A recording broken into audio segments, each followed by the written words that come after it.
चुकी आहे। सातारा जिल्ह्यातील कांदाटी खौर नैसर्गिक विविधतेनं नटलेला आहे आणि त्यामुळे या भागातील जमीन विक्रीचा धंदा हा तेजीत आहे। यामध्ये नंदुरबारचे रहिवासी आणि सध्या गुजरातच्या अहमदाबादमध्ये जीएसटी मुख्य आयुक्त असलेले चंद्रकांत वळवी यांनी कांदाटीतील तब्बल 640 एकर जमीन बळकावल्याचा प्रकार समोर आला।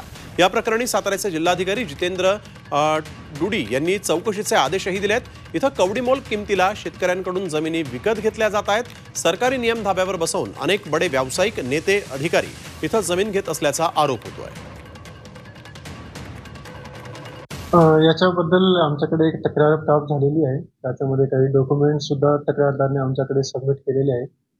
आमचे जे तिथले प्रांत अधिकारी आहेत राजेंद्र जाधव, त्याच्याकडे आम्ही सर्व तक्राराचे जे पुरावे आहेत त्याला उपलब्ध करून दिलेले आहे। याच्याबद्दल सखोल चौकशी करायला सांगितलं आहे आणि त्या चौकशीमध्ये आपल्या समोर येतील की खऱ्या अर्थाने काय झालेलं आहे, त्याच्या अनुषंगाने योग्य ती कारवाई प्रशासनाद्वारे केली जाईल।